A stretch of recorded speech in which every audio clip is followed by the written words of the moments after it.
AP రాజకీయాల్లో ప్రస్తుతం గట్టిగా వినిపిస్తున్న పేరు కాపు ఉద్యమ నేత ముద్రగడ పద్మనాభం. ఇప్పుడు ఆయన వైసీపీలోకి చేరేందుకు రంగం సిద్ధమైనట్లు తెలుస్తుంది. ముద్రగడ వైసీపీలో చేరితే పిఠాపురం నుంచి బరిలో దింపుతారనే ప్రచారం జరుగుతుంది. వైసీపీ పిఠాపురం అభ్యర్థిగా వంగ గీత ఉన్నారు. ప్రస్తుత రాజకీయ సమీకరణాలు చూస్తుంటే ఆమెను తప్పించేటట్లే కనిపిస్తుంది. ఇప్పటికే ఆమెను వైసీపీ అధిష్టానం పిలిచి మాట్లాడినట్లు సమాచారం. ఎందుకంటే అక్కడి నుంచి జనసేనాని పవన్ కళ్యాణ్ పోటీ చేయనున్నట్లు తెలుస్తోంది. ప్రత్యర్థిగా ముద్రగడను దింపితే సేనానికి చెక్ పెట్టొచ్చని వైసీపీ యోచిస్తోంది.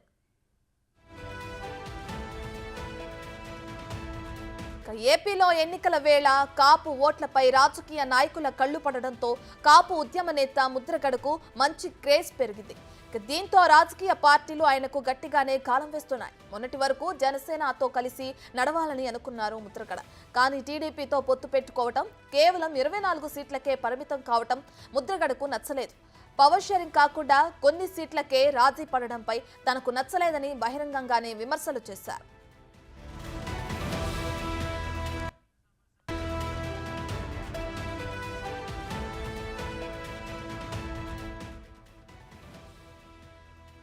ఇదే అంశానికి సంబంధించి మరింత సమాచారాన్ని మా ప్రతినిధి రాజేష్ అందిస్తారు. సో రాజేష్, అటు కాపు ఉద్యమ నేత ముద్రగడ పద్మనాభం ఇప్పుడు వైసీపీలో చేరేందుకు రంగం సిద్ధం చేసుకుంటున్నట్లు తెలుస్తుంది. దీనికి సంబంధించిన డీటెయిల్స్ ఏంటి? గుడ్ మార్నింగ్ రత్న. కాపు ఉద్యమ నేత మాజీ మంత్రి ముద్రగడ పద్మనాభం మళ్ళీ తెర మీదకి వచ్చారు. ఇటీవల కాలంలో పవన్ కళ్యాణ్కు లేఖ రాసిన తర్వాత మళ్ళీ ఒకసారి హైలైట్ అయ్యారు. నీతో ప్రయాణం చేయడానికి సిద్ధంగా లేను, 2 సార్లు మా ఇంటికి వస్తానని చెప్పి రాలేదు. సో అంటే నా అవసరం మీకు లేదనమాట. కాబట్టి జనసేనకు నా అవసరం లేదు, కేవలం 24 సీట్లోనే మీరు పోటీ చేస్తున్నారు కాబట్టి నా అవసరం జనసేన పార్టీకి లేదు, రాకూడదని కోరుకున్నానని చెప్పి ఆ జనసేనతో ఇంచుమించుగా తెగదెంపులు చేసుకున్నట్లుగా పరిస్థితి కనపడింది. అయితే ప్రస్తుతం తాజాగా చూసుకుంటే నిన్న మళ్ళీ చుట్టూ ఉన్న అనుచరులు కావచ్చు, అభిమానులు కావచ్చు మరో విషయం లీక్ చేశారు. ప్రస్తుతం ఆయన మళ్ళీ వైసీపీలోకి వెళ్తున్నారు, వైసీపీ వైపు చూస్తున్నారు అనే వాదన అయితే కనపడుతుంది. ఎందుకంటే ఆయన పిఠాపురం నుంచి పోటీ చేస్తారు. అక్కడి నుంచి ఆల్రెడీ వంగ గీత బరిలో ఉన్నప్పటికీ వంగ గీతను పిలిపించి అధిష్టానం పిలిపించింది, వైసీపీ అధిష్టానం పిలిపించింది. అక్కడి నుంచి తప్పుకోవాల్సిందిగా అక్కడి నుంచి ముద్రగడ నిలబెట్టే విధంగా ప్లాన్ చేస్తున్నట్టుగా తెలుస్తుంది. ఏది ఏమైనా నిజంగా ముద్రగడ వెళ్తారనే విషయం పక్కన పెడితే, ఒకవేళ ముద్రగడ కాకపోతే ఆయన కుటుంబంలో ఆయన పెద్ద కుమారుడు గిరిబాబు ఉన్నారు. ఆయన్ని పెద్దాపురం నుంచి బరిలో దింపాలంటే అప్పటికీ పెద్దాపురంలో దౌలూరి దొరబాబు అక్కడ వైసీపీ తరఫున బరిలో ఉన్నారు. అయితే ముద్రగడ కానీ ముద్రగడ కుటుంబంలో ఎవరో ఒకళ్ళని కానీ వైసీపీలో తీసుకొస్తే వైసీపీ ఓట్ బ్యాంకు మరింత పెరిగే అవకాశం ఉంటుంది. ఖచ్చితంగా కాపులందరూ కూడా ముద్రగడ వెనకాల ఉన్నారనేది ఒక రకంగా బలంగా వాదన కనబడుతుంది. ఈ నేపథ్యంలో ముద్రగడను కానీ కాకినాడ ఎంపీగా కానీ లేకపోతే పిఠాపురం ఎమ్మెల్యేగా కానీ లేకపోతే ఆయన కుమారుడు గిరిబాబుని పెద్దాపురం ఎమ్మెల్యేగా కానీ ఈ 3 ఆప్షన్లు అయితే మాత్రం ముద్రగడ కుటుంబానికి వైసీపీ అధిష్టానం ఇచ్చినట్టుగా తెలుస్తుంది. మరి ముద్రగడ మాత్రం పదవులు అయితే తనకు ఏమీ అవసరం లేదు, పార్టీలో పనిచేస్తాను, అయితే గిరిబాబును మాత్రం రంగంలో దింపేలా ప్లాన్ చేస్తున్నట్టుగా కొంత సమాచారం ఉంది.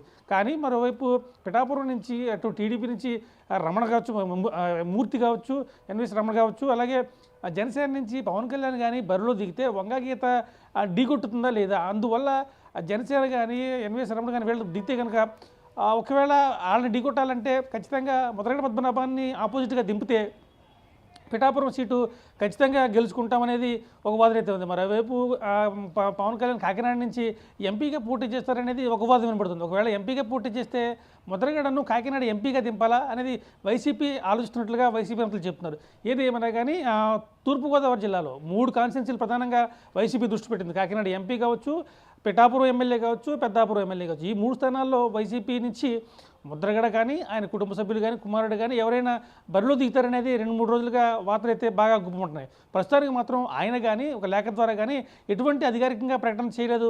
ఆయన ఏదైనా చెప్తే ముందుగా మంత్రుల ద్వారా బయట సమాచారం వస్తుంది, తర్వాత ఆయన దాన్ని ఖరారు చేస్తూ లేఖ రాస్తారు. ప్రస్తుతానికి మాత్రం ఆయన ఎటువంటి లేఖ రాయలేదు. మొత్తం మీద మన కాకినాడ జిల్లాలో రాజకీయం మాత్రం మొత్తం ముద్రగడ చుట్టూ తిరుగుతుందని చెప్పాలి. ఎందుకంటే ఆయన ఇటువైపు ఉంటే ఆయన ప్రభావం కాకినాడ జిల్లా మొత్తం కూడా, అంటే కేవలం పిఠాపురమే కాదు, పత్తిపాడు కావచ్చు, పెద్దాపురం కావచ్చు, ఇలా చుట్టుపక్కల ఉన్న 4 కాన్స్టిట్యున్సీల మీద కూడా ఆయన ప్రభావం ఉంటుందనేది ముద్రగడ అభిమానులు చెప్తున్న పరిస్థితి. ఈ నేపథ్యంలోనే ఇప్పటికే మిథున్ రెడ్డి కావచ్చు, నిన్న కాకుండా మొన్న ఇతర వైసీపీ సీనియర్ నేతలందరూ కూడా వచ్చి ఒక్కొక్కరిగా ముద్రగడను కలవటం. ఎందుకంటే మీకు జనసేన పార్టీలో సముచిత స్థానం ఇవ్వలేదు, మిమ్మల్ని వాళ్ళు అవమానించారు, మీకు తగిన గౌరవం గుర్తింపు మా పార్టీలు ఇస్తామని చెప్పి వైసీపీ నేతలు ముద్రగడతో చెప్పినట్లుగా ముద్రగడ అనుచరులు అయితే చెప్తున్నారు. ఖచ్చితంగా మళ్ళీ 2-3 రోజుల్లో వైసీపీ నుంచి అధిష్టానం నుంచి జగన్ ఎవరో ఒకరిని మళ్ళీ కిర్లంపూడి పంపించి ముద్రగడను రిక్వెస్ట్ చేసే విధంగా ఉంటుందని చెప్పి ముద్రగడ అభిమానులు అయితే మాత్రం చెప్తారు. ప్రస్తుతానికి మాత్రం ఆ వైసీపీ నేతలు ఒకరు కూడా వచ్చి కలిసి వెళ్తున్నారు. అయితే ముందుగా వైసీపీ నుంచి వైవి సుబ్బారెడ్డి కానీ ఇతర మిథున్ రెడ్డి కానీ ఎవరో ఒకరు వచ్చి ముద్రగడను కలుస్తారు. కలిసిన తర్వాత వాళ్ళ నుంచి ఒక హామీ తీసుకున్న తర్వాత అప్పుడు నేరుగా అయినా వీళ్ళు ఇక్కడి నుంచి తాడేపల్లి వెళ్ళి జగన్ కలుస్తారనేది ప్రాథమికంగా ఉన్న సమాచారం. అయితే దీనికి సంబంధించి ఎటువంటి ఇన్ఫర్మేషన్ లేదు. మామూలుగా అయితే ఏదైనా విషయం జరిగినప్పుడు ఆయన లేఖ ద్వారానో లేకపోతే ఒక ప్రకటన ద్వారానో ఆయన అభిప్రాయాన్ని ఖరారు చేస్తారు. ప్రస్తుతం ఈ వైసీపీలో చేరుతున్నారనే విషయంపై మాత్రం ఆయన ఎటువంటి ప్రకటన చేయలేదు.